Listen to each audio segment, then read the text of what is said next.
पे रखे पहले बेशक मार से रखें, पता जो होगा कि आज मेहमानों ने आना है तो पढ़कर बेशक सुबह से ही पढ़कर उन चीजों पर फूंक मार दें, दम कर दें और मेहमानों की खिदमत में पेश करें। इंशाअल्लाह मामला दुरुस्त होगा। अल्लाह मेहरबानी जी। चले मौलाना, तलाक के हवाले से मसला।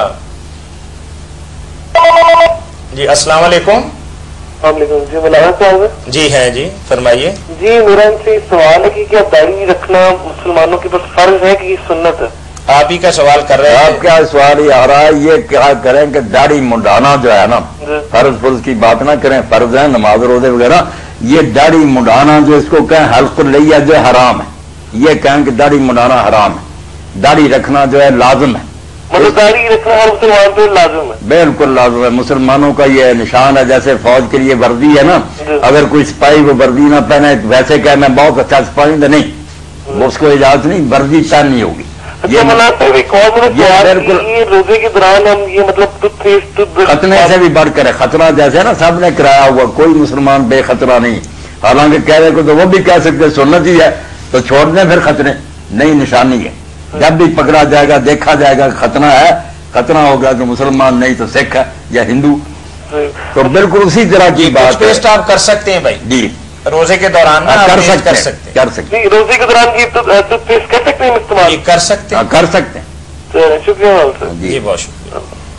ये 3 तलाकों के हवाले से एक सवाल मौसूल हुआ है, भाई ने लिख के भिजवाया, तशरीफ भी लाए हैं, तो उन्होंने पूछा है कि अस्सलाम वालेकुम। अस्सलाम वालेकुम। 3 तलाकें अगर एक ही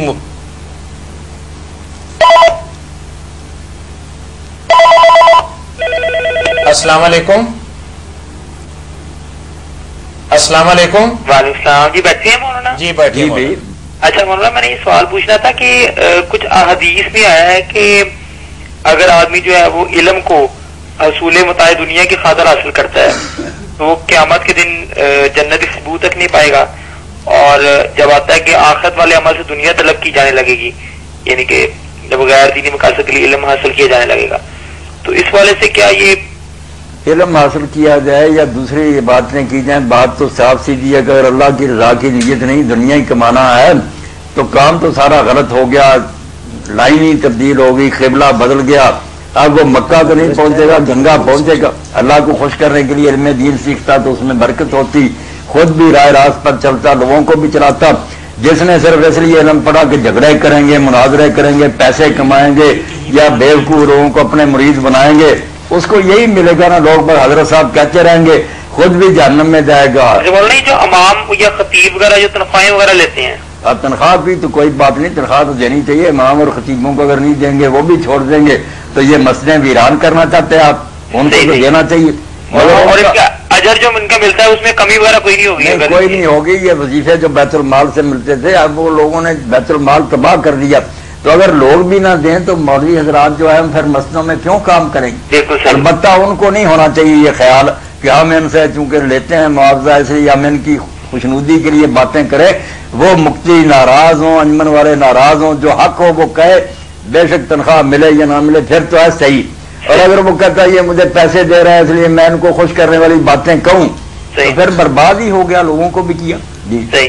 अच्छा मौलाना, ये इब्ने कसीर में ये एक बात आई थी कि अगर रुग़बत दिलाने के लिए लोगों को रग़बत दिलाने के लिए लोगों को अगर ज़ईफ हदीसें इस्तेमाल की जाए, तो उन्होंने लिखा होता है ऐसी हदीसों में सनद की इतनी देखभाल नहीं होती, तो ये अमल ठीक है? ये नहीं, ये तो नहीं कहते कि देखने की जरूरत ही नहीं है।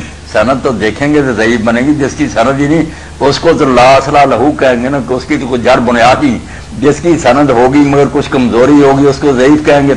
जिसमें बिल्कुल झूठा और दज्जाल होगा वो मौजू और मनकरत होगी। तो ज़ईफ रवायतों से ये काम लेना जो है ना कि लोगों को रग़बत दिलाई दे, ये कहना है कि दीन में रग़बत दिलाने का कोई एहतमाम नहीं किया गया। कमजोर लोगों ने ऐसी बातें याद रखी, जो सिखा और पुख्ता लोग थे उन्होंने कोई नहीं पक्की बात याद रखी।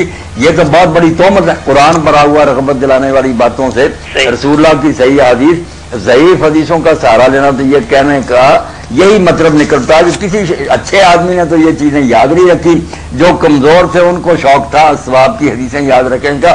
सिखा और बड़े आलम जो थे वो इससे बेनियाज थे। तौबा तौबा, अगर ये होती تو سکہ راوی نہ یاد رکھتے. جی مولانا. ہاں یہ کوئی بات نہیں, سکہ حدیثوں سے کام لیا کرے, انشاءاللہ آپ کو کبھی کمی محسوس نہیں ہوگی. صحیح. ہاں. اچھا مولانا یہ آخری سوال یہ ہے کہ ایک دو حضرت عمر گئے تھے حضرت حفظہ گھر, تو انہوں نے شور 2 سالن یعنی کہ پیش کیے, تو حضرت عمر نے کہا کہ میں یعنی کہ 1 سالن میں کھاؤں گا, مرتے دم تک 2 سالن نہیں کھاؤں گا. تو حضرت دوسروں کے بارے میں بھی آتا ہے کہ انہوں نے ہمیشہ 1 سالن, اس طرح اخبار میں بھی آیا تھا کہ 1 سالن کھانے کا جو ہے فائدہ ہے, تو اس کی مولانا کیا شریعت ہے؟ نہیں, شریعت میں کوئی حرام نہیں, یہ ناممانت ہے. ٹھیک ہے کہ ایک سادہ سالن کھانے سے میدا جو ہے نا اس پر بوجھ نہیں پڑتا, صحت کے لحاظ سے بھی اچھا, مگر ناجائز کوئی نہیں. باقی حضرت عمر اور حضرت رسول کریم صلی اللہ علیہ وسلم اور سارے نیک لوگ جو ہے نا خلیفے اور سربراہ, ان کی حیثیت کا بھی لحاظ کرنا چاہیے. جیسے حضرت علی رضی کے ایک آدمی نے بتایا کہ میرا بھائی جو ہے اس نے دودھ چھوڑ دیا, پھل چھوڑ دیے, آپ اس کے پاس گھر کا اللہ تعالیٰ یہ چیزیں پیدا کر کے اور ان کو حلال کر کے اس نے بعد میں یہ حکم واپس لے لیا, حرام کر دی, اور بنانے کے بعد وہ پچھتایا کہ میں یہ چیزیں کیوں پیدا کر بیٹھا, اس لیے لوگوں کو کھانے سے روکوں. اس نے کہا نہیں, حضرت نے فرمایا کیوں نہیں کھاتا, خوب کھایا کرو فروٹ اور یہ دودھ اللہ نے نعمتیں پیدا کی ہیں, وہ کوئی شرمندہ ہے کہ میں کیوں بنا بیٹھا. اس نے پھر یہ سوال کیا کہ آپ یہ کھردرا لباس پہنتے ہیں, جو کا آٹا کھاتے ہیں, فرمایا یہیں سے تو تم مغالطے کا شکار ہوگا. میں سربراہ ہوں امت کا, میں ادنا سے ادنا امتی کے سٹیٹس کو سامنے رکھوں گا کہ غریب پر کیا گزرتی ہے, پھر بھی صحیح حکومت کر سکوں گا. تو حضرت عمر جو فکیری کرتے تھے اسی لیے کہ عام لوگوں کی حالات کے مطابق رہوں, پتہ رہے مجھے کہ ریت پر کیا گزر. دوسرے لوگ کھاتے پیتے تھے, کوئی منع نہیں, اچھا کھائیں, گوشت کھائیں, فروٹ کھائیں, اللہ نے دیا ہے تو کھائیں, عیاشی نہ کریں مگر کھایا کریں. جی شکریہ مولانا. چلیے بہت شکریہ. ایک ہی مجلس کے اندر. السلام علیکم. السلام علیکم, مجھے مولانا صاحب سے بات کرنی. جی کریں نا بات. ہلو جی جی پوچھیں. ہلو جی میں بول رہا ہوں, پوچھیں نا. میں پوچھنا یہ تھا کہ گھر میں اتفاق خیر و برکت کے لیے کوئی وظیفہ بتا دیں. اچھا بعد آپس میں اتفاق محبت سے رہیں. بس آپ نا 45 بار جی 45 مرتبہ نا جی الحمد شریف پڑھ کر نا, جی جو گھر میں چینی اور نمک ہے نا کچن میں, جی اس پر پھونک مار لیں, اچھا سارے کھائیں, انشاءاللہ صلح سے رہیں گے. 45 مرتبہ 45 مرتبہ ابھی مار دیں پھونک. اچھا بہت اور جب آئے چینی اور نمک تازہ اس دن مار دیا کریں, اچھا. اللہ فضل کرے گا. ہاں جی انشاءاللہ. جی 3 طلاق کی کیا بات. 3 طلاقیں ایک ہی مجلس کے اندر دے دیں. جی کال لے لیں پھر. جی السلام علیکم.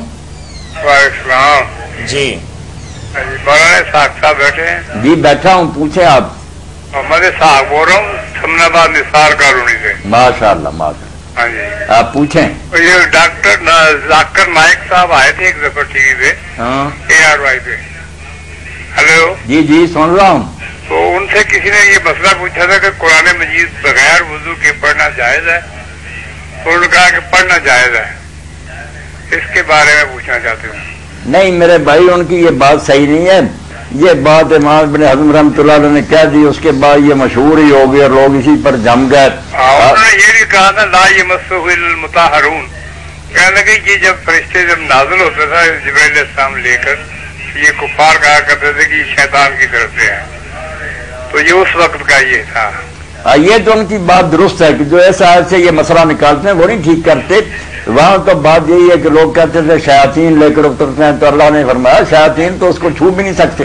وضو کے بغیر نہیں پڑھنا چاہیے. ہاں حدیث پاک میں نبی علیہ السلام نے یہی فرمایا, صحابہ کرام نے یہی کچھ کیا.